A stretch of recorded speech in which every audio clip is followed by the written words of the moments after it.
This weekend, Legacy players played for a Mox Emerald, and Vintage players played for a Time Walk down in Oklahoma City at the 5th Oklahoma Land Run.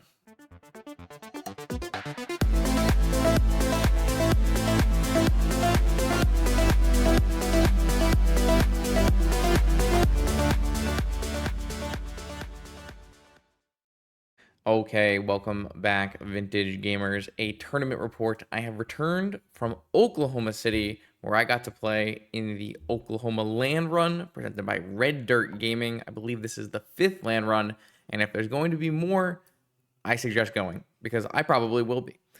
This was a great event, and it's probably going to be the third largest Vintage event in the United States this year after Eternal Weekend happens, which was just announced for anyone who is not aware. This event was 3 events in one: a Friday team trios with Vintage, Legacy, and Modern, a Saturday Legacy main event for a Mox Emerald, and a Sunday Vintage main event for a Time Walk. So 3 big prize events featuring Magic's best formats.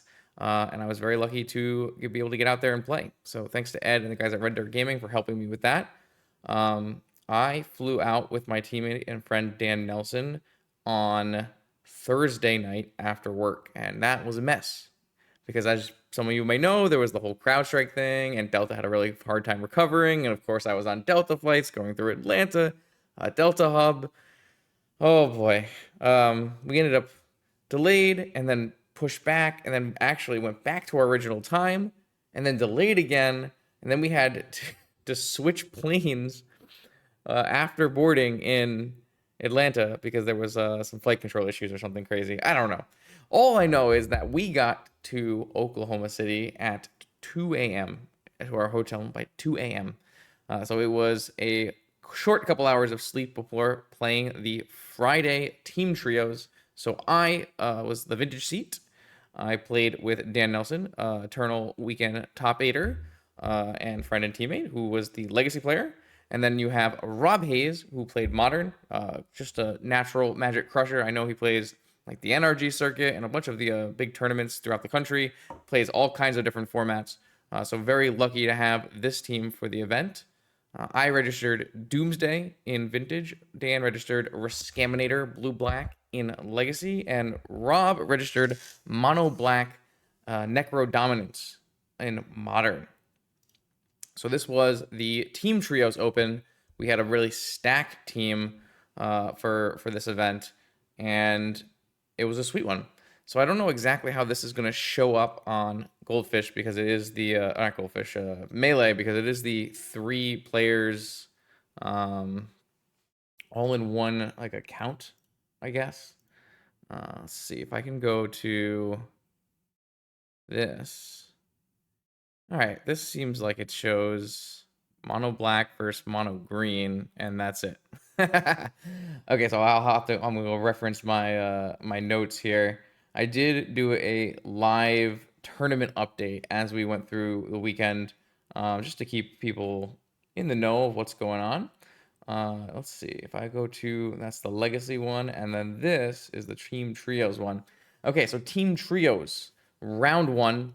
I got to play against Oath, and it was a crazy match versus Oath. So I should say that this is my Doomsday deck. Let's talk about the deck list real quick. There's nothing much to say about the deck list because this is 74 out of 75 or 75 out of 75 cards that I played in the Mana Traders event, which the video is already up for the Mana Traders event if you want to take a look at it. I barely missed top 8 in that Mana Traders event, and I thought Doomsday was extremely good. And I thought this list is really sound. So if you don't know, Doomsday is very stock now. You do not have very many flexible slots left in the deck now that Ponder has been unrestricted.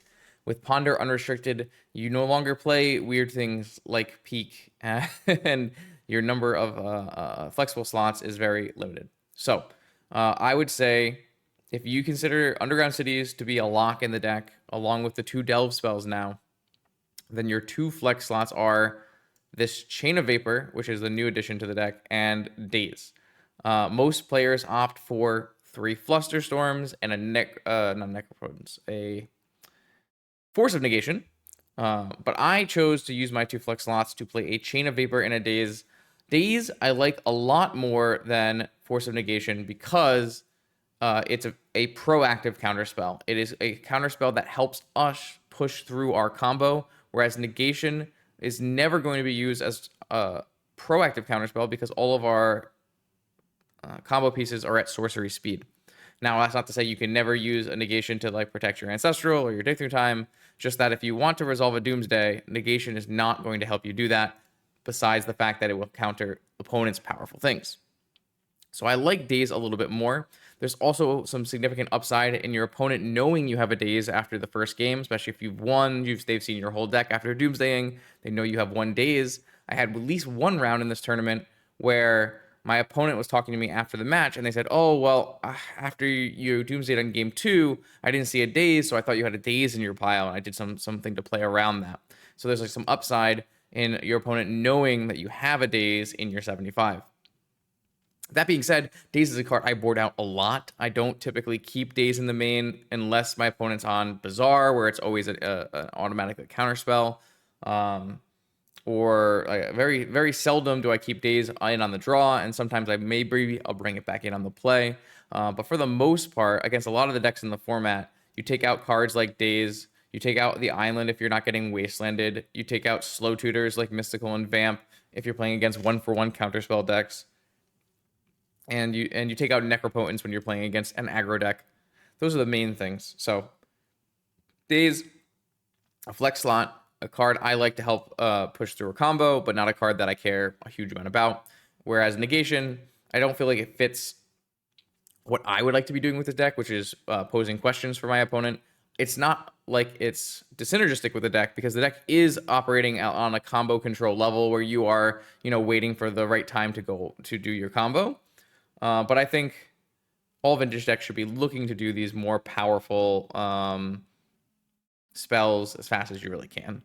That being said, I have Chain of Vapor here, which does not fulfill that kind of role. Chain of Vapor is a concession to the rise of Mono White Initiative.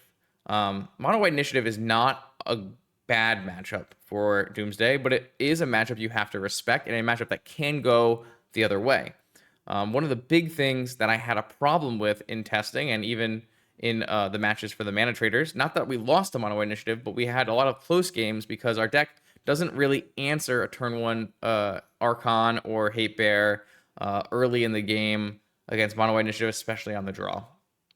So that being said, I asked around, tried to figure out what the best, is there a removal spell that we can play that is still good against other matchups, something that has the ability to be cycled maybe, something that has more versatility, and I think Chain of Vapor is the best answer. Chain of Vapor is a card that pitches to Force of Will, so it's never dead in any matchup. It is a card that bounces non-land permanents, and it is a card that is castable off of basic island, which is very relevant for Archon of Emeria, where it's hard to get an Underground Sea into play, not wastelanded, not enters tapped, those kind of things. So Chain of Vapor being a 1-mana basic island bounce spell for Archon of Emeria is the number one reason I have it in my deck. That being said, it can also be used in a variety of other situations in ways that are going to help you. Null Rod and Vexing Bauble are cards that are not great against Doomsday, but they do have some applications in slowing you down. You could bounce one of those. I had Dan was talking about an instance where he used Chain of Vapor to bounce his own Sapphire, get an extra card in the yard for Delve. You can even sack a land to bounce one of their permanents as well. That kind of thing. So there's a lot of different odd little corner cases for Chain of Vapor, but the main reason it's in the deck is to answer a hateful piece that you would not have an answer for if you were playing the stock list. In the sideboard, I have 3 different removal spells: Virtue's Ruin, Long Goodbye, and Fatal Push. They do a variety of different things. Obviously, Virtue's Ruin is just for Mono White Initiative, but Long Goodbye is a nice one against Lurrus and other frog decks. Frog is a big deal in Vintage right now, and this deck, Frog, is very good against our deck as it's a constant source of both damage and cards to draw into Force of Wills. I always love the first Null Rod in the Doomsday arsenal, being able to vamp or demonic for Null Rod, even play Null Rod on turn 1 with a Dark Ritual is extremely good against Jewel, and you always want to get your free wins against Jewel by simply playing Null Rod and Forces. 5 pieces of anti-dredge. I did expect some dredge at this event. It's a paper event. People want to play with their bazaars when they can. So ley lines and tabernacles for that. Shieldred. I was pretty happy with the Shieldred in the Mana Traders event, and I really wanted it here. It's just a way to beat up on blue-black controlling decks, especially Lurrus Frog decks. This can win on its own and give you a lot of leeway. It's also very good against just random Pharaoh Bazaar decks that are not using dredge, and has a couple other applications like that. You don't have to play a Shieldred, but I really like the first Shieldred. Steel Sabotage, a mixture of good versus both blue shops, Coveted Jewel, as well as aggro and sphere-based shop decks. Dress Down is a nice catch-all answer. Good against Oath, good in the mirror, good against construct tokens. It does a lot of very odd things. It's very good against mono white initiative. If you don't have access to Virtue's Ruin, you can still do like an end of turn, turn off your stuff so that you can do a full combo. You can build a pile that beats your own Dress Down by simply adding a Time Walk to it. So Dress Down is not a card that you should be worried about stopping your own Oracle. You just need to be cognizant of it and build your piles in certain ways. Negation and Trap for similar things like Jewel and Oath and that kind of stuff. So straightforward Doomsday list, nothing crazy. I didn't know what exactly to expect from a paper field. I kind of thought it would be a lot like online. Lurrus Saga, Oath of Druids, Coveted Jewel, Mono White Initiative, those kind of things.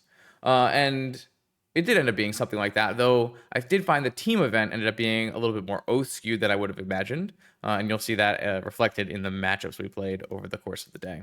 So the team event was 35 teams, which is a great number of teams. This is over 100 Magic players for a Friday night team trios featuring Vintage, which is not an easy number to hit. So I think I would be very happy as the TO to see 35 teams show up for a team trios event. And in round 1, we played, I'll only really probably remember what I played against in these rounds, but I played against round 1, I played against Oath of Druids. And we had some weird games, honestly. The game 1 was almost won with an Oath trigger, but for me, which is extremely rare. What happened was my opponent was able to resolve a Tinker and got a Citadel. With the Citadel, they cast an Oath off the top, and with further down, after the Oath was cast, they also cast an Atraxa. So, unfortunately, the Atraxa did hit a Flusterstorm, so it was actually not going to be possible for me to combo off through that. But if my opponent Atraxa did not hit a counterspell, on the next turn, I tried for the sequence of flip cards off the top of my library to the Oath trigger, because my opponent has an Atraxa and I have no creatures. I flipped cards into a Thassa's Oracle, lucky, because there are Street Wraiths in the deck, but lucky nonetheless. With the Thassa's Oracle trigger on the stack, I cast Vampiric Tutor to find Demonic Consultation, and then Street Wraith into my Demonic Consultation, put it on the stack, and a chance to win the game on my upkeep. But my opponent did correctly hold the Flusterstorm for the Demonic Consultation and counter it. Though it was close, my opponent almost went for a Boseiju in response to the Vampire after the Vampiric, which would have been a disaster. We ended up playing a close 3-game set. I prevailed there. I would always say that the Doomsday matchup is very good against Oath. The Doomsday player is always going to be favored against these show and tell versions of Oath. Not that there can't be Oath decks that are good against Doomsday, just that this current version, you have to put a lot of emphasis to try to beat Doomsday. You need to put in extra thought seizes and more counter magic and maybe even cantrips to help you buy time. So it's a tough matchup for Oath. We were able to come out and get a nice win in round 1, and my teammate backed me up. So we were able to start the tournament 1-0. Round 2, we sat down against Oath again, and this time it did not go as well. Round 2, I got basically crushed by this Oath of Druids deck, and it's nothing crazy, nothing new, just an Oath of Druids deck. And even though it's a favorable matchup for Doomsday, the Oath deck is so powerful that sometimes it's just going to be too much. For instance, one of the games was Tropical, Mana Crypt, Show and Tell, which I have to force, untap Tinker for Citadel, and it's just very hard to come back from that. Though I was almost did win a couple games through my opponent's Citadel in this tournament. It's a bit of variance depending on what comes off the top of the Citadel deck in Oath. Oath is not a great Citadel deck, but if you do hit something like an Atraxa, it's going to be good enough.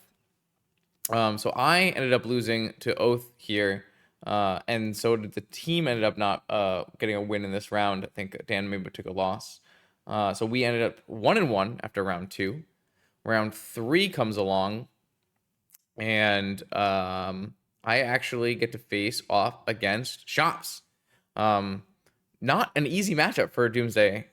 Most people would think, oh, you're a blue combo deck. You're going to be very good against Shops. Realistically, that's just not the case. They have some very powerful tools. Spheres are extra good against Doomsday because Doomsday is not a full Moxen deck like something like Pio. And because it's not a full Moxen deck, you don't really have the tools that Pio has, like Hurkyl's Recall, which was extremely strong against the style of deck. So between Sphere of Resistance, Null Rod, and the Wasteland Crucible locks, you can actually fall behind against Prison really, really fast. I guess we can take a quick look whenever we have a vintage matchup here. This is just a straight up Golos Shops list. Heavy on the Crucibles and the Null Rods. 1 Bauble, it seems. 1 Cage. Ghost Quarters, and also in Wastelands. So I do remember one of our matches here where I actually built a pile with a basic island in it, just in case I ended up getting Ghost Quartered. There was a lot of risky pass the turn piles in this tournament, and I had to, in this case, play around, my spells costing 1 more, play around my lands going away. It can be very, very challenging. This Disruptor Flute is also one that you have to be aware of in 2024 here.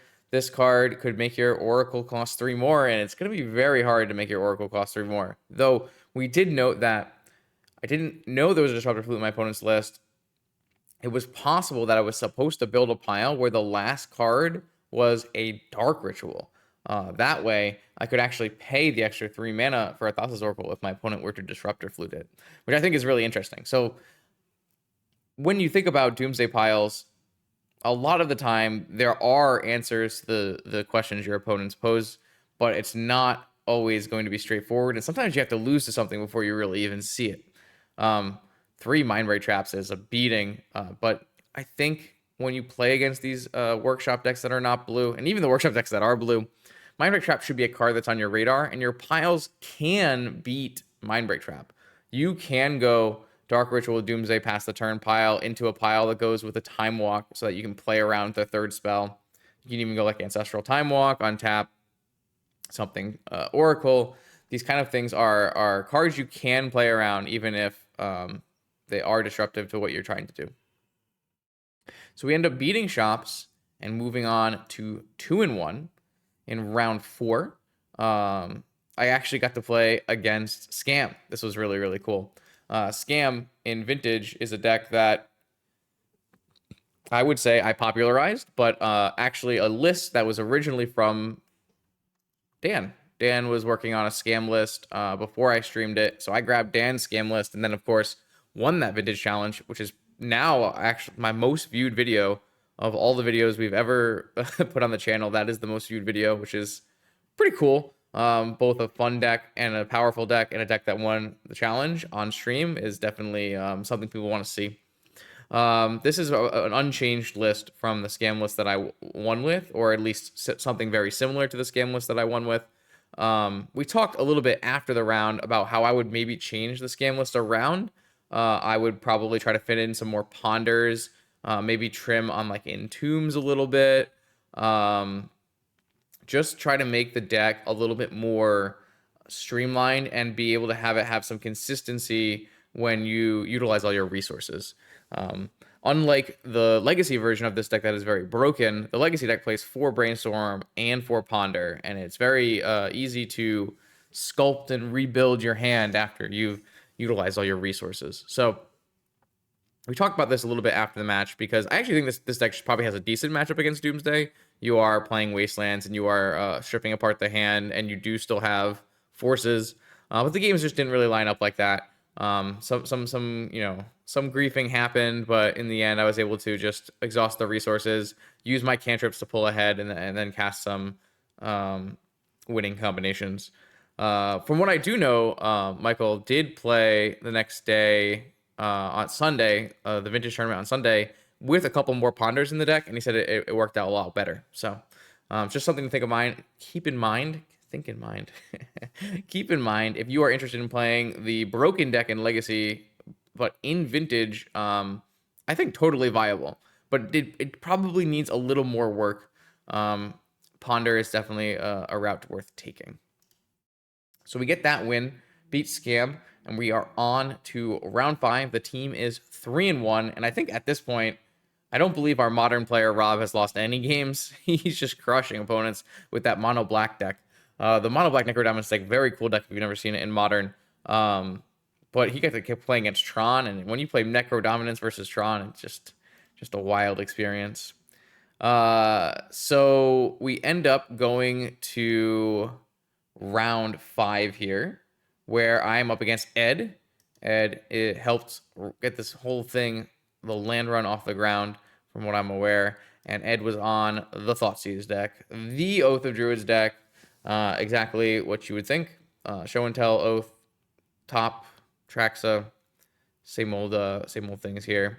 A tough matchup for him, and we were able to beat this deck and move on to 4-1.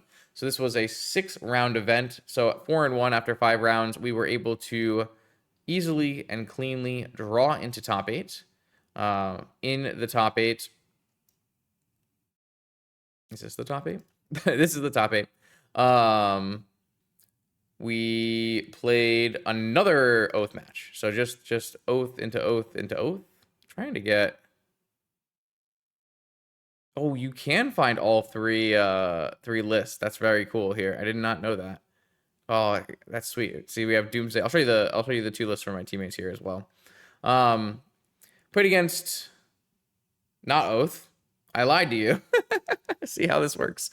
I played against Bug. Oh, I remember this match now. Yes. I remember this match now.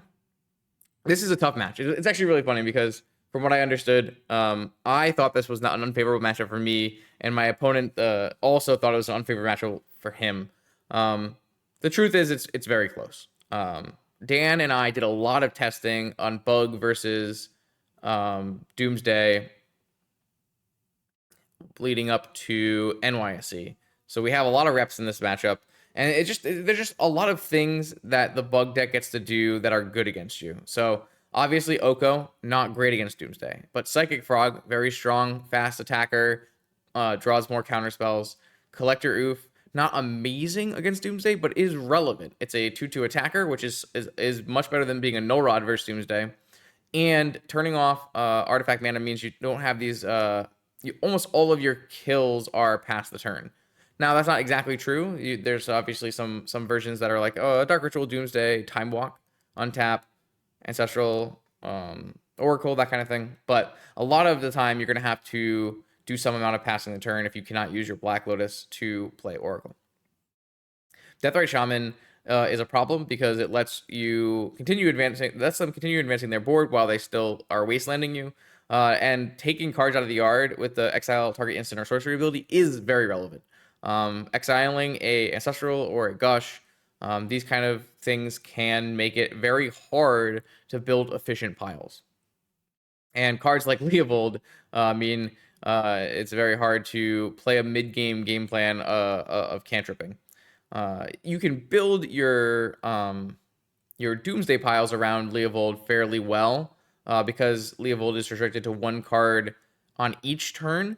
You can do something like Street Wraith on your opponent's turn, Street Wraith on your turn, Time Walk on your turn. All of these things can get you down in the pile pretty fast. So this is not a card that like stops Doomsday piles, but it stops the lead up to Doomsday piles or the rebuilding after a countered Doomsday by stopping cantrips. So that you have obviously Life of the Lone Wasteland. I will keep reiterating this: Wasteland, great against Doomsday. solid card against Doomsday. Doomsday needs to keep that mana base together to have enough mana to perform the combo. So even cards like Assassin's Trophy, obviously not many permanents in Doomsday, but Assassin's Trophy hits lands. So and Assassin's Trophy only searches basic lands. This is very important. Actually, one of the piles where I made a slight mistake on was the first pile versus this opponent in this game one. I built a pile that had some redundancy in land. So like I thought about maybe if we got Besaju'd or Wastelanded, I could have a land in my pile. So even something like putting a fetch land at the top of your pile. So the first card you draw is a fetch land, and then you go fetch the land from the bottom. You make your other cards like Oracle, Wraith, and that way you'll always draw into your thing on the next turn, or you cantrip on that turn and you draw into a Wraith or an Oracle and you win that way. Something worth noting is while Beseiju lets you get an Underground Sea, Assassin's Trophy only gets you a basic. So very important to, if you're trying to play around Assassin's Trophy and Beseiju, make sure you put the basic island in the pile, whereas the Underground Sea doesn't work. I didn't get that far in my pile in game one, but I did build a pile that had counter magic, so I was able to just counter an Assassin's Trophy on my land. In game two, I definitely did build my pile with both an Underground Sea and an island, just as additional redundancy for that. We had some interesting games, but in the end, Doomsday prevailed. I do think this matchup is either even or slightly unfavored for Doomsday. But it's very close, all things considered, and I find it to be one of the more interesting matchups in the format, just because for both players you have a lot of options, and you have a lot of ways to play the game out. I do like this matchup. I think it's one of the more interesting ones.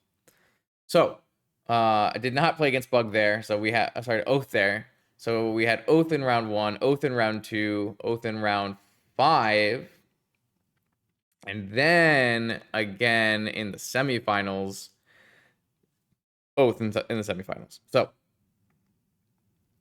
in the semifinals, I got to play against Oath. Another match versus Oath, and this one was, I feel like this was fairly interesting. I wish I had taken some notes. Normally, when I play one tournament, it's very easy for me to remember all of the things that happened because I just can remember things. But when I play 3 tournaments in a weekend, we're talking about what, 8 rounds on this day, 9 rounds on the next day, maybe another 8 rounds the next day, that kind of thing. Starts to all blur. I believe this was the match versus Violet. This was a pretty funny one because it was the top 4, and the rest of the top 4 wanted to split, and I said, no, we're here to play Magic. Like we're not splitting. Beat us, and then you can split. So obviously we did lose. But my games were pretty cool. I think we had a 3-game set, very fun. I remember there being a Mana Crypt in game 1 and some show and tells and tinkers happening and things being very bad for me. But made some comebacks in games 2 and 3, and was able to squeak by. I wish I had taken notes because I do remember that these matchups were fun, but I just can't remember why now. But this was fun. So this was a top 4 for us in team trios. Let me just show you the other decks that my teammates played because I think they're pretty cool. Dan played Dimir Rescaminator. So this is Grief's Trolls. We played a Grizzlebrand, which I'll probably talk about in this Legacy section real quick. 2 Fatal Push in the main for the mirror. Only 2 Wasteland, which I find a little bit weird, but it kind of worked. I feel like maybe 4 Wasteland makes more sense in my head still, but it's weird because the Wasteland doesn't really cast any spells in your deck. You're playing Ponders and Brainstorms and Reanimates and Entombs and Fatal Pushes. It can be a little weird to be playing more Wastelands, but obviously Wasteland's a super strong spell. Dan had a pretty good team tournament, I believe. It made one like 4-1 leading up to the top 8, but I don't think the top 8 went super well for Dan. And then Rob had this mono black Necro deck, very cool. All I heard about all day, I didn't get to watch really any of the matches, but how Sorin just kept killing everyone. This card, I don't even like. What does it do exactly? Yeah, so it has Extort, and if you gained life, you can flip it and deal damage equal to the amount of life you gained. And so he was saying that he was just doing like one game did 19 damage with just Sorens. Like obviously not just Soren, but like Soren combined with the Soul Spike was doing like 19 damage on like turn 4 or 5. Rob barely dropped any games all the way up until the final semifinals versus Nadu. So a really great tournament by both my teammates and myself. Thinking back, this is what two losses and 5 wins, so not too bad. No, and then if you just say about individual record X and 1, so a good start to the tournament. Get some cash or store credit prizes there for the team trios, and we were able to get a nice top 4. I don't think we actually have any pictures or anything from this top 8, but it was pretty sweet. All right, moving on to Legacy. Oh, as you may know, Legacy players are of the opinion that the format is not in a very good spot. Understandably, this deck is a large percentage of the metagame, and this is the deck that I did choose to play. Thank you to Dylan and Rob for helping me get this deck together for the event. I played a slight variation on the deck that Dan played in the Trios event. I was only on like 1 Fatal Push, 1 Sewers, 3 Wasteland. We chose to adopt the Stefan Jarvis tech of an extra Griselbrand for the Swords to Plowshares and combo matchups, and God, was Griselbrand good. Sometimes the Attractive Trigger is just like not enough to power through those matchups. And the matchup that I did face, I did really like this Griselbrand. I thought this was very strong inclusion that I would definitely recommend if you wanted to play this deck going forward. Can't comment too much about this deck and its configuration just because I didn't really put too much reps into this deck. I decided I would just vibe and do my best, play the good cards, and see how it goes. And it went pretty well, actually. Round 1, I started off with a feature match. On camera, feature match, round 1, the Legacy tournament. Let me just do this. Boom. Wait, that's not the pairings at all. Oh man, I'm off it today, huh? Yes, round 1 versus Ryan. We played the Reanimator, Mirror. I don't believe these are really 2 different decks, but let's take a peek. No, this is the Mirror. Cool Mirror. So it's no joke that the Grief blue-black deck is a huge percentage of the metagame and probably the best deck in the Legacy format. I will say that the Grief Reanimator Mirror is awesome. It's very skill intensive. It's very interesting, very challenging. The play patterns and things are not always intuitive. You have to be very careful of putting Atraxas and Archons and Griselbrands into your yard with Entomb, because all of these reanimate spells are symmetrical. Reanimate and Animate Dead both go and can grab from your opponent's graveyard, making this matchup just wildly hard and lots of things going on. We played some cool games. You can see them on camera. The red_dirt gaming Twitch channel should have the VODs. I don't know if maybe they'll go up on YouTube somewhere. Not 100% sure. But I thought we had a pretty cool back and forth match. The one thing I like to do in this mirror is I typically board out the Entombs and the large creatures in games 2 and 3 and try to make the games more about playing consistent Daze, Wasteland, Brainstorm gameplay. Though my opponent didn't do that, or maybe they only did that on the play and not on the draw. I'm not 100% sure. But I was very surprised to see an Entomb for a large creature in game 2 and 3. Though I don't really know what the common philosophy is for players boarding in and out of this matchup. Yeah, but just make the game about good brainstorms, good ponders, deploying frogs, protecting frogs in a very Delver-esque style. Boarding in like a lot of cards like Dolphy Voidwalker, Orcish Bowmasters, those kind of cards. Obviously, I didn't have Orcish Bowmasters, but Orcish Bowmasters is a sweet one. Even something like just like reanimating or animating a troll is very, very powerful in the mirror. So you have to be very careful about your own trolls as well. Especially with all the Brazen Borrowers. Oh, 3 Brazen Borrowers in the main for my opponent. That's really sweet. So yeah, we had a really cool 3-game set. If I recall correctly, it'll be on the Twitch VOD if you want to check that out. But I really enjoyed it. I thought it was a lot of fun. Which carried over into round 2, where I played against Jay Rosa, who was also on the blue-black deck. Similar stuff, Animate Dead. This one has some Bowmasters in the main. Um, this was a pretty simple one. I was able to navigate game 1 in a way that I was able to get a large creature into play, and then in game 2 he just mulliganed and wasn't really able to establish a footing in the matchup. So 2-0 in Rescam Mirrors. This is not what I wanted. 2-0 in Rescaminator Mirrors. Okay, found it. And then we move on to round 3. Round 3 versus Joe Holland. Now, Joe Holland did end up winning this entire event. Very powerful Painter Wizard. And I felt so sad when my opponent got to lead with Painter stuff. And just, I want to be the one playing Painter. This is my legacy deck of choice. I thought I would stick to my guns and play a good deck in the Scaminator deck. But I think moving forward, it's highly likely that I'd like to try to play Painter in the future, especially if Grief gets taken away and the decks become more about Frog. Having main deck Pyroblast is certainly a strong answer to Frog. I remember later in this tournament, Pyroblast becomes a huge deal, but right now in this round 3 against Joe, I played badly. It's simple and easy to say, but I played this round badly and I lost because of it. In game 1, I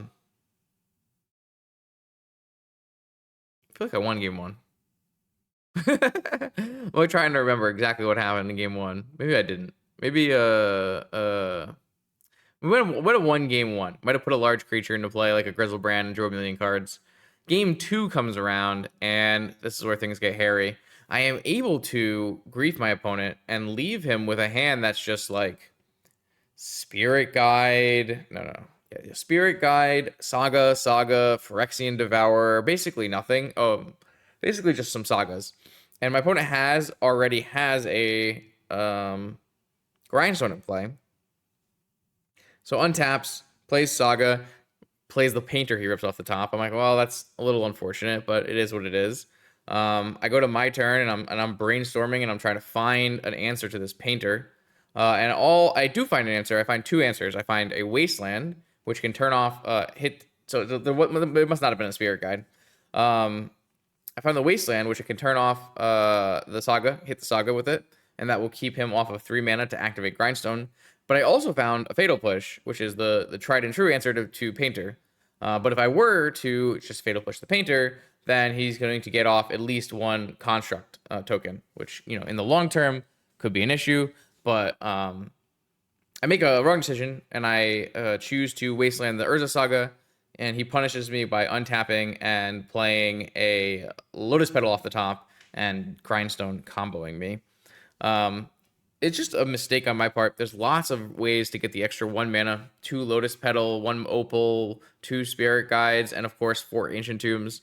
A much more correct way to play that section would just be Fatal Push the Painter Servant, deal with the fact that my opponent is probably going to get another Construct token, and then I can Wasteland the new Saga and hopefully prevent my opponent from being able to make too many Construct tokens. Just a straight up misplay. And then I really just made mistakes in sideboarding. I wanted to be a little bit leaner on the graveyard oriented stuff. My opponent would be bringing in ley lines, even things like Soul Guide Lantern and Surgical Extraction. But I didn't board correctly, and I definitely were punished for it in the later game as well.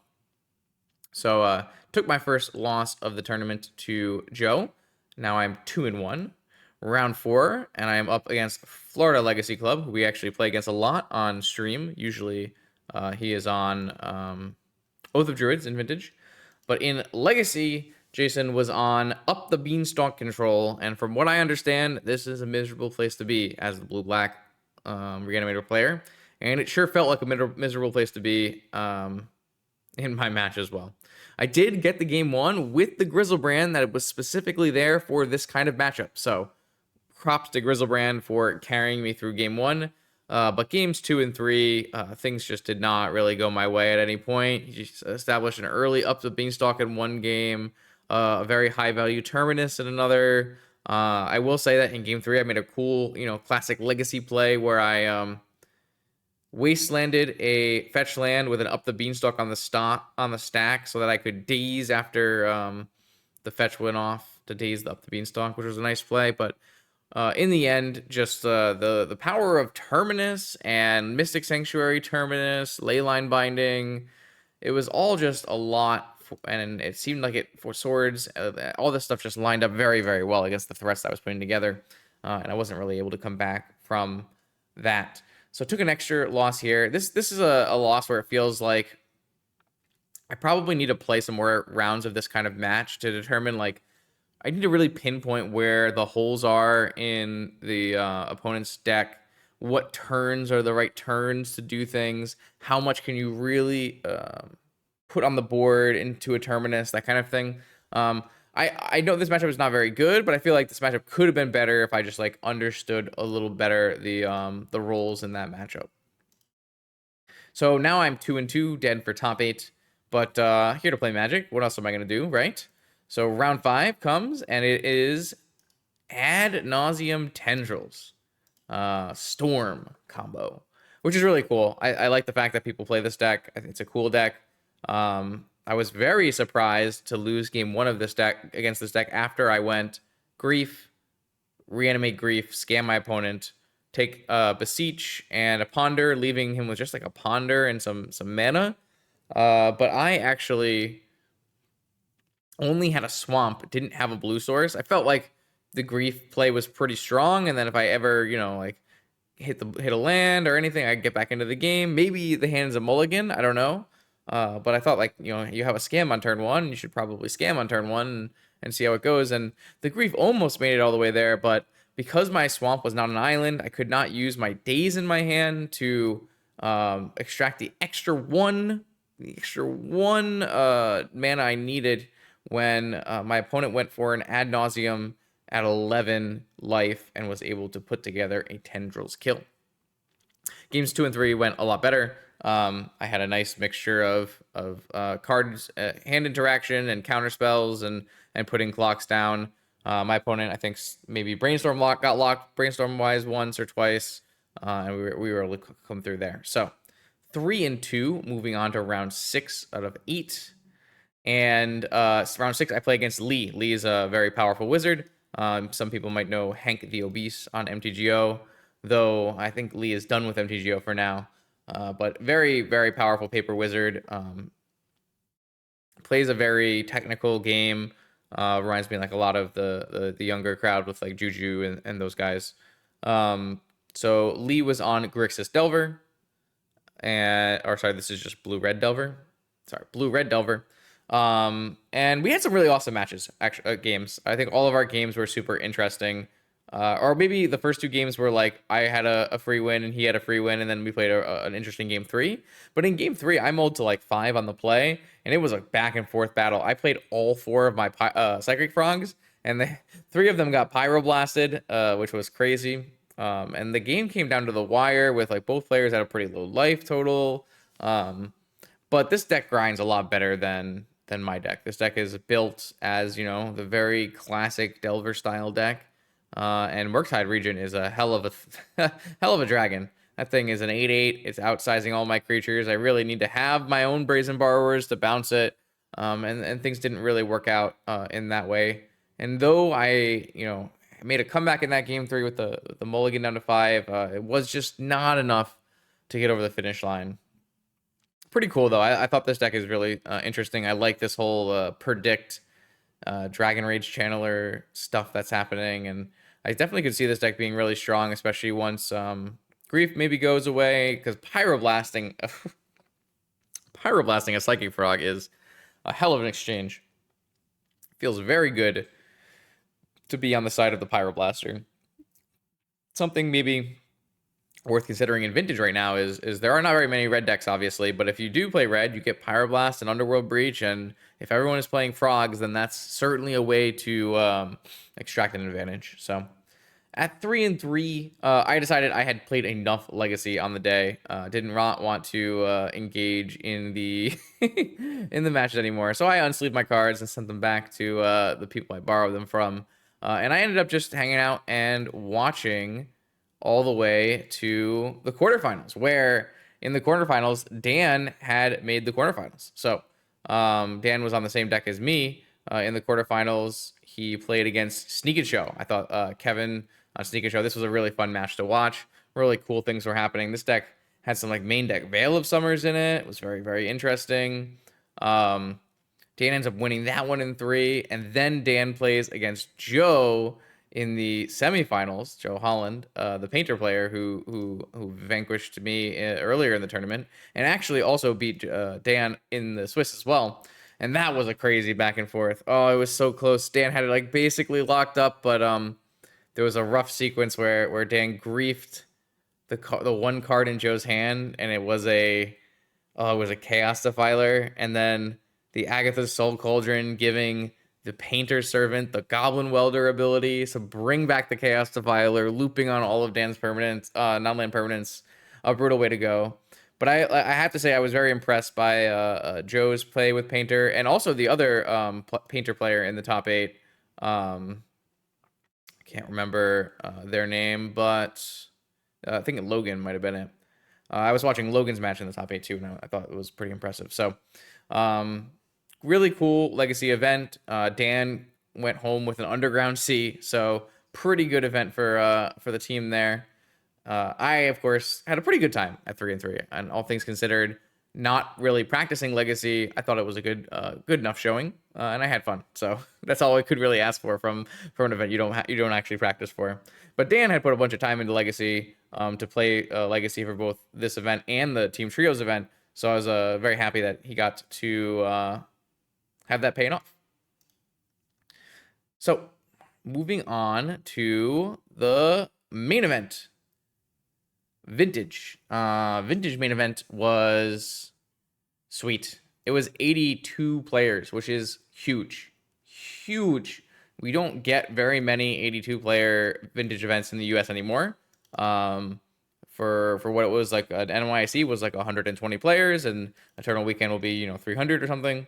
So I would say that this is probably the 3rd largest Vintage event of the year in the States. Obviously, some of the other events across the world are a little bit bigger, but in the States, this is a huge one, and I'm super happy to see this kind of growth. And talking to the people who were playing in this event, everyone was so pumped. Everyone was so excited to play against Doomsday. Not gonna play against Doomsday. Play Vintage. Probably not excited to play against Doomsday, all things considered. But everyone was just excited to play the format. I was talking to people who were playing the format for the first time. They had legacy cards. They were proxying. This was a reserve list proxy tournament, so slightly different than a 15 proxy tournament. Any card on the reserve list could be proxy, which I think is a really smart way to go about it for a store that's running an event. A store that's running an event wants to sell the cards they have, and the cards they have are likely the newer cards. So having, the tournament have a level of accessibility by making things like duels and monoliths and obviously power be proxyable, Bazaar, Workshop, all those things gives you the ability to pull in players who would not normally play in the event. And I think that's the key. We need to keep bringing in new Vintage players, and this is one of the ways to do that. So we were playing Vintage for a Time Walk, and I had my trusty Doomsday deck, my deck of choice, and I was pretty excited to go about this tournament. I thought I had a pretty good read on what the decks were going on, what the decks were, other decks in the format were doing. I still think Doomsday is a solid choice, one of the strongest decks in the field. I really like Luris Saga as well, but Doomsday is the one that's currently speaking to me, so I was excited to play in round 1. In round 1, started off the tournament with a bang, playing against Dredge. Dredge, actually the best performing Bazaar deck, to no surprise, at this event. As people continue to disrespect Dredge, Dredge will continue to do well. And I was not disrespecting Dredge. I had 4 ley lines and a Tabernacle in my sideboard, so I was ready for this one. This match sticks out in my head because I had an interesting play immediately right off the bat. I led off with Vampiric for a Black Lotus, play Gitaxian Probe, and then based on what my opponent had in their hand, I would either cast Necropotence or Doomsday. Now, my hand did not include additional cantrips. It had a basic land, and it had a Demonic Tutor as a pseudo cantrip, but it did not really have the ability to like really dig into a pile or anything like that. So when I Gitaxian Probe my opponent's hand, it showed Bazaar, Therapy, Double Noxious Revival, and then some other cards. I can't remember what the other cards were, but Double Noxious Revival and Therapy. And I'm like, man, how do I build a Doomsday pile that goes through double Noxious Revival with no cantrips? So thought about it for a little bit, and I thought, okay, so if I resolve this Doomsday and pass the turn, well, 100% one Noxious Revival will just put the Doomsday on top to negate my first draw. The good news is I don't have to go too crazy because after I draw, I can go Island Demonic Tutor. And now I could go like Island Demonic Tutor Gush, or like Island Demonic Tutor Ancestral Pass, because if I go for a Gush after my Demonic Tutor, or then my opponent might put the Demonic Tutor back on the top of my library, in which case I'm then stuck again for another turn anyway. So maybe the option is just Ancestral Pass, go take an Ancestral and pass. But I didn't really like all that because my opponent had that Cabal Therapy. If they ever are to play a Hollow One or get back an Icarid on the second or third turn, they get to use that Therapy, and then things get really challenging. So I didn't really like that line. I ended up going with Necropotence. And as everyone knows, Necropotence is a high variance card. Sometimes it wins, and sometimes your opponent wins. And this time, my opponent did the winning. I drew 10 or 11 cards and did not really find the cards I needed to put together a win on the following turns. Opponent did end up finding like Dredger and a Hollow Ones, and I ended up dazing a Hollow One, which I probably shouldn't have done. Probably needed to like just let the Hollow One go and then try to build with my 2 mana, but it didn't really work out. Following games though went a lot better. I had some really strong draws. Was able to do like early kills. And I was able to sneak by Dredge with a pretty fun match. So I start with Doomsday beating Dredge round 1. Round 2, this one was on camera, and this is a really cool match on camera. This was Bug Bazaar. Now I know Bug Bazaar is evoking controversy among some Vintage players, but this is a very interesting Bazaar deck. Recently, Montolio top 8'd a challenge with this deck. Very cool hybridization of Bug and Agrovine. You are still doing the Agrovine thing with, Hollowvine and Vengevine and Rootwalla and Oof and Deathrite Shaman. But we're going to add in here some almost Squee-like consistency, turning your Bazaars with Master of Death into less card disadvantage. And then we also have Psychic Frog as a way to finish out a game.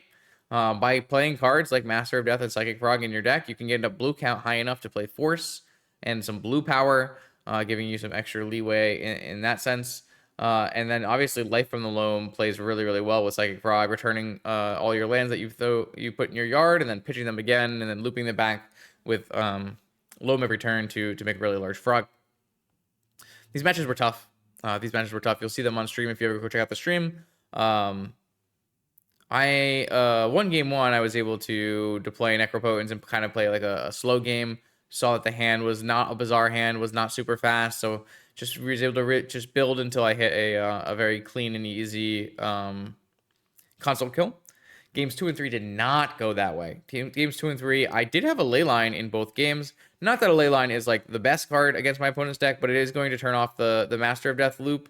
It's going to turn off the Loam block, and it's going to turn off Vengevine. It's a half measure. It's not going to turn off my opponent's whole deck or make things like super straightforward, but it's just going to help slow them down. And it did. But I just could not put together the right amount of cards to get a win in either of the 2 games. Got a little lucky in one of the games. I think maybe it was game 3. Opponent had a Mox to end up paying for a Tabernacle for Hollow One, but didn't play the Mox, so I was able to wipe a ward on turn 1 with a Tabernacle. But then I ended up brainstorm locking myself and not really finding the tools that I needed. After I went for like a probe or something on turn 1, and I saw the hand of negation and blue card and endurance and green card. It was just going to be really challenging, and didn't end up putting that together in a suitable way. So it was a tough one. But it's really hard to fight against this deck because it attacks on so many different ways. You want to have Tabernacle and Leyline to stop, the crazy Vengevine draws, but then you don't want to get out, mid-range by the bug aspects of Oof and Frog and Wasteland. There were some really key Wastelands in that set. I got Wastelanded 2 or 3 times in the final game, which ended up making it so at the very last turn where I had Demonic for Lotus, try to play a Shieldred, but I was 1 mana short. And a Shieldred would have been really nice, though my opponent was very ready for Shieldred. They knew about the Shieldred, and they had brought in the Dismember, so props to them. I believe they ended up playing against Dan later in the tournament, who Dan played Doomsday, the same Doomsday 75, and got a Shieldred dismembered as well. So pretty cool one, really sweet deck. I know Jack finished 4-3, so like a pretty good showing, all things considered. Really cool set of games in round 2. So now I'm 1-1 and go to round 3, and I'm up against Tyler. I got my butt kicked here. Oh my god, I got my butt kicked here. So I played against Tyler on Esper Tinker. And there's only 2 Hull Breachers, but boy did I see Hull Breachers for days. Got beaten game 1, and game 2 was a pretty funny one because I had probed my opponent's hand, and my opponent's hand was Mox Sapphire, Soul Ring Lotus, Mystical Hull Breacher. And so I'm like, all right, I can't really, be afford to be doing draw spells or something, and I can't also afford to wait too long, because if the Mystical has a Time Twister in the deck, or even just a Tinker, I'm going to die basically on turn 2. So I'm like, I need to win the game, but how can I win the game? I had a Doomsday, but I had no way to break into the pile. And I ended up having a situation where I had like Dark Ritual Doomsday, and I also had Black Lotus Crack for blue, and the cards left in my hand were a Doomsday and a Treasure Cruise. So I have to use my blue mana and one of my black mana without having played my land drop yet to use my Treasure Cruise so that I can continue through. And so I cast my Treasure Cruise. I do find my land, so I could cast my Doomsday, but again, I have no way to break into my pile, and I found an Ancestral Recall off the Treasure Cruise. So I don't want my opponent to just play a Hull Breacher, and then my Ancestral Recall is turned off. So what I did was I cast the Ancestral then and then. And I was really happy because I did draw a Force of Will. So I'm good. I'm set. On my next turn, I untap. I force the Hull Breacher. I continue building out my game plan. I'm going to be in a good spot. Right? Wrong. My opponent untaps, plays their Mox in, passes the turn. I cast a cantrip. My opponent casts a Hull Breacher, I which I force. And then my Force of Will immediately gets Spell Pierce from the first card off the top of Tyler's library, and I lose. And I'm actually out. After 3 rounds of Magic, I'm 1-2, and I'm out of top 8. But I'm here to play Vintage. I flew across the country to play Vintage, so we got more rounds to talk about. Round 4 comes around, and I am playing against Oath. Could not tell you what happened here. I played against Oath and I won. I just don't remember what happened here. Nope, no idea. Played against Oath and won. Sorry. Round 5, up against Nico. This was a cool set because this Esper deck was very interesting. It was built in a way to combat creatures more than it was to combat combo decks. So there's 4 swords in the main. I had seen Nico's deck from a previous round where she was playing on the table to the right of me after I was getting kicked by Esper Tinker. And so I knew there was a Karakas and a bunch of swords, so I couldn't even bring in my Shieldred for this matchup. But thankfully, there really wasn't that much counter magic here. Only like I suppose Pierce or Flusterstorm in the forces. So after a game one win and then game two, I got very tempoed out by Luris. I got like maybe 3 or 4 spells forced. Luris kept bringing back Black Lotuses from the yard and hard casting Lorians and Force of Wills and stuff. But I was able to get game three, I think with a pass the turn pile, but I can't remember exactly. But thankfully, I just was able to play around a lot of things. Though I did leave myself open to getting swords with the devotion on 2, which would have been a little dicey. So cool set, all things considered. I think I like this deck because it's an interesting variation on what people are doing with Luris Saga. Like this is without a doubt a wait, is it a Saga deck? This is without a doubt not a Saga deck. I remember I remember there being Soul Guide lanterns. Damn, okay. I don't even know if I realized this wasn't a Saga deck. Oh no, I did know because there were null rods, multiple null rods in the main. So like this is what I'm saying. Like this is an interesting take. This is not a Saga deck. This is just an Esper Frog tempo deck. Maybe something we'll see in the coming months as Frog continues its vintage takeover. Really cool deck though. So I take a win there, and now I'm 3-2 going into round 6. I get to play against Mono Blue Shops, and I didn't realize this until game 2. But this was actually a deck I knew existed in the tournament because Dan had played against it in a previous round. This was a 8-cast kind of deck. It's not really an 8-cast deck. It's a blue Simulacrum Synthesizer deck, but it's almost built in the Sphere Shop shell. So it's Sphere of Resistance, Nettlecyst, Lodestone Golem,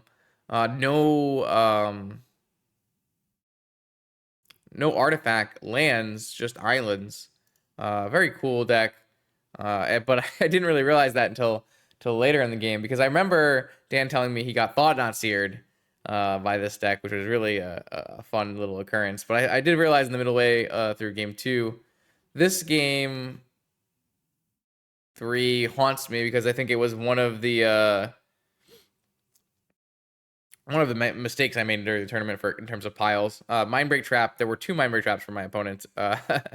So I built a pile that should have immediately gone into a Oracle with Force Backup and then had a second Oracle to replay, but I had misordered the pile slightly, and I ended up with immediately going into a Lotus into play both Oracles, which honestly is pretty good most of the time, except I cast my Oracles and they both got Mindbreak trapped.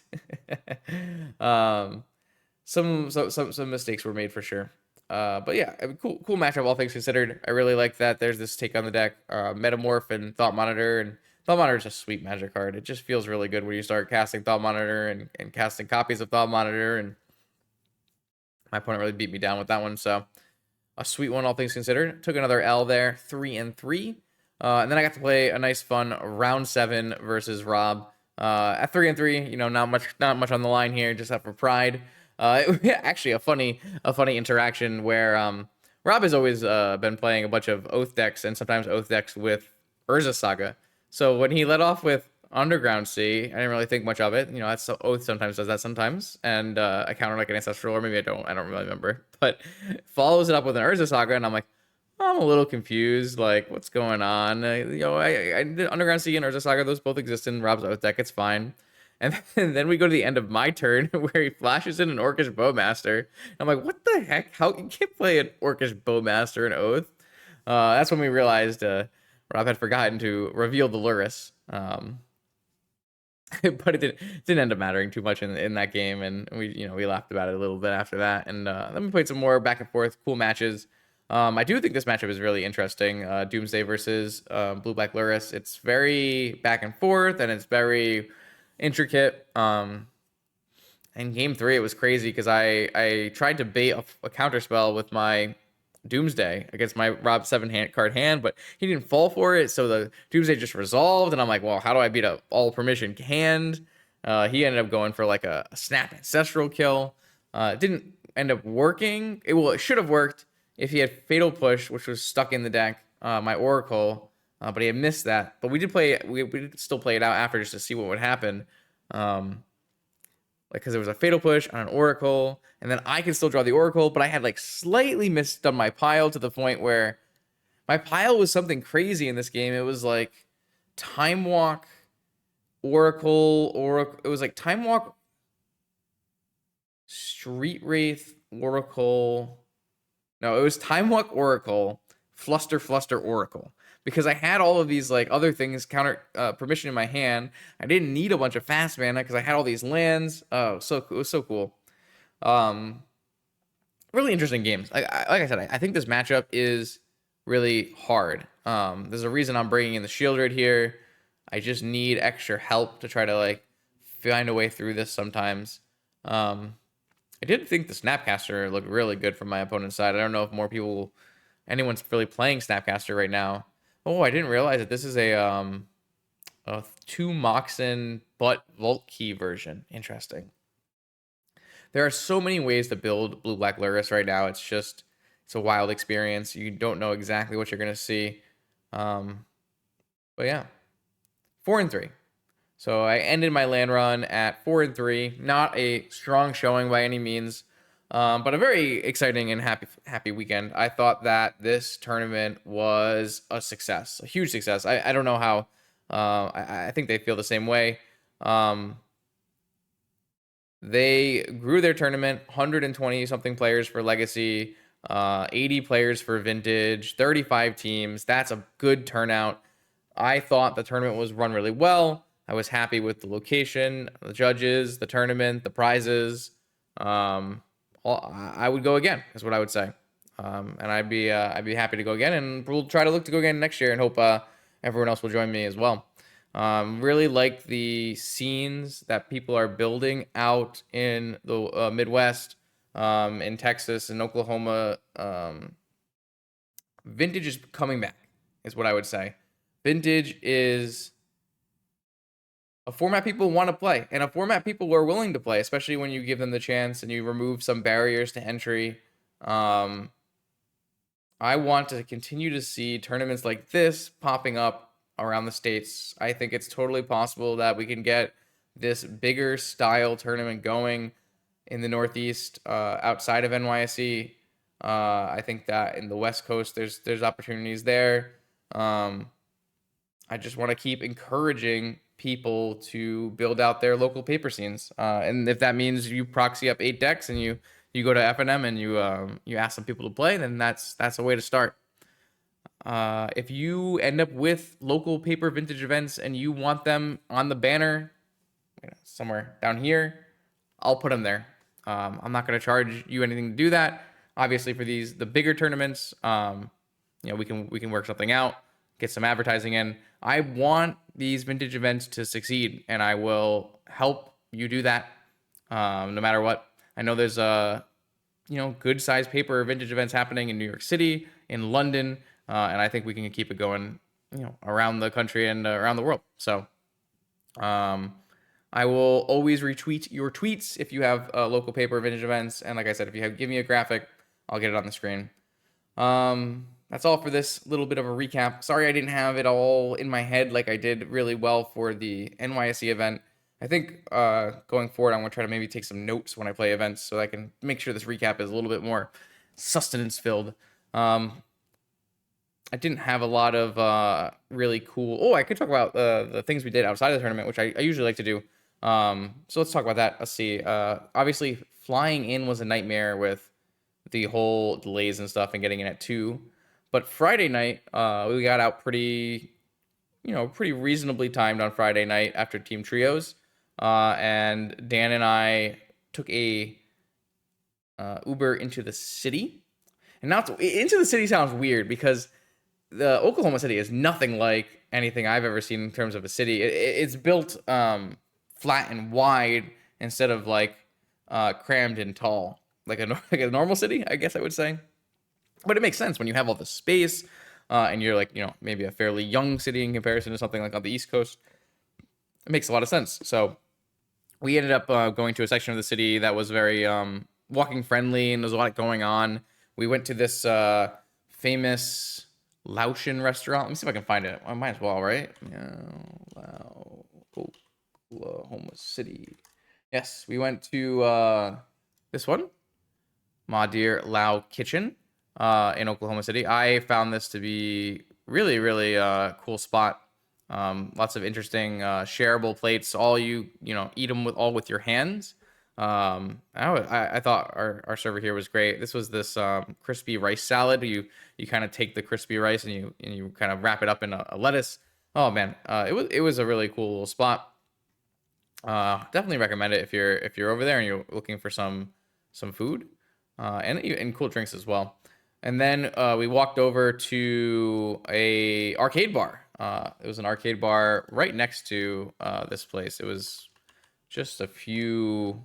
I mean, you walk across the street basically. Let me see if I can pull that up too. Directions. Yeah, yeah. Boom. So yeah, we went up to this area. I think it's called Plaza District. And we went to this kitchen here, and then we went to Up Down. How do I bring Up Down up here? Up Down up. Up Down KC. Up Down OKC. Yeah, Up Down Arcade Bar. Pretty cool. Has 2 stories. They had like Smash Brothers and Mario Kart playing, and they had skee ball and basketball and pizza by the slice. Really cool little arcade bar. Saturday we actually got to go to Ed's house, and Ed had hosted a little barbecue for everyone who had come over. They were playing some high stakes cube there. I believe Lee won a Tundra, so that was pretty cool. And then on Sunday, Dan and I finished up pretty early on Sunday with neither of us making top 8. So we decided to go back into the city one more time, and we went to another little walkable area. Let's see if I can find it. I think it's called Peso, maybe. So we went to a Burger Punk, which was pretty cool. Yeah, Peso. Trying to find the spot for you guys. I don't think it was anything crazy or anything, but it was a nice vibe. That is not remotely the that is not remotely the place. OKC. Boom. Here we go. So yeah, we went to this little district over here, which was called Peso District. It was very interesting. I wonder if I can show you guys. This whole like area was kind of uniquely I don't know, it feels like it's South American or something, or I don't know. I don't know exactly what it was trying to be, but it was a kind of a little arts district. So there was lots of little galleries and stuff going on. It was a pretty dead because it was a Sunday, but apparently this ramen shop's pretty good, and yeah, there's a nice little walkable area. So I was pretty happy to go here. We went to this burger. I got a really weird burger. I mean, I think that was kind of the idea, but I got a Clash. I got the Clash burger. Cheese, onion, jalapeno, Doritos, moistened mayo, cilantro, and lime. It was pretty good. All things considered, I was pretty happy with it. They had some nice craft beers on the menu, so pretty sweet. And then we just walked around and got some drinks. We went down to this place here, Flaming Tiki, just a classic tiki bar with you've got some cool drink. I could show you, but I don't think I have the thing. If you've been in the Discord, you probably saw some of the drinks. I had some big I had like a rum version of a cold brew style, like an espresso martini, but like a rum version. And then I had a blue Hawaiian, so that was a nice little stop in a little tiki bar. And then we walked south even a bit more, down to this street. I don't know what the street is called exactly, but this felt like a very kind of like not a downtown, like not a downtown in a city, but like almost like a downtown in a small town. Kind of reminded me of home a lot, where there's just like this one bigger road here and a bunch of different shops and theaters and stuff like that. So we went over here to the Pump Bar, which is an old gas station retrofitted to serve beers and stuff. So that was That was actually really cool. I kind of thought that this place would be really cool on a very pumping night, one might say. We went in and just got some drinks and sat outside. And by the time that it was night and the sun was gone, very comfortable temperature, really nice outdoor weather for just like eating and drinking and chilling out and having a good time. I think in general, OKC was probably a little too hot for what I would like to be doing, but we actually hit it a little bit on a chillier couple set of days where it was only like 90 instead of 105 or whatever. But at night outside, just getting to sit and have some beers and hang out on the last day before we flew home, very, very nice. Flying home on Monday was obviously a mess again, where our first flight had another flight control issue, and we had to deplane after boarding again. And then we got to Atlanta, had a layover, and then our flight in Atlanta, we got stuck on the runway due to inclement and bad weather. But it was okay. I mean, we weren't trying to get home at a specific time, so by the time we finally got home, we were very nice and chill, and it was a quiet end to a very fun weekend. I hope you all enjoyed this tournament report. I know it's very different from the normal gameplay videos, and it's probably not for everyone. But I know the people who do like it are, very much enjoy this kind of a video, and I think it makes sense to just tell you what happened while I was away and not streaming. That being said, Eternal Weekend dates are out, as are dates for a large portion of major events in the coming months. Let's pull it up while we're here. I mean, what Eternal Weekend 2024. I did not spell that super well. This might end up being a video on its own because there are some controversial parts of this announcement. But I'm just trying to bring it up, but no website wants to load for me. But basically, October 12th through 13th in Japan. I don't believe this is the same city as before. We are going to get Eternal Weekend in Japan, hosted by Big Magic. I think in a different city than last time. November 21st through 24th in Pittsburgh, Pennsylvania, hosted by Card Titan, is NA. This is the weekend before Thanksgiving, from what I recall. And then December 6th and 8th in Prague, again hosted by JK this year, Eternal Weekend in Europe. It's worth noting that between these two weekends, there is one weekend, and it is the weekend of Four Seasons in Italy. You always see the banner on underneath me. I always have those dates there. Four Seasons is one of the best vintage tournaments in the world in Italy, in Bologna. Full proxy for the vintage event. And if you don't want to play just vintage, there's a huge modern and legacy main events as well as a very fun team trios. So I am thinking it's very likely that I play back-to-back Pittsburgh Four Seasons and Prague, Europe. Don't 100% know that this Japan date will happen. It is pretty far out or pretty early in comparison to these dates. If I can find one, maybe it's worth it to do a 2-week trip to Japan and play over there. Not 100% sure yet. And it's also worth noting for me, the weekend after Prague, there is a TFT LAN event in Macau that I think I would like to try to play if I can. So it might be a crazy end to the season. I have lots of different tournaments to think about playing in. I hope to see everybody at Eternal Weekends. At the very least, Pittsburgh, Prague, and Four Seasons in Italy. Those are probably 100%, but maybe even Eternal Weekend Japan. So there are some changes to prizes and promos. I'll just do a quick thing. We have Crop Rotation in Legacy and Tinker in Vintage, a very fitting vintage card for the prizes.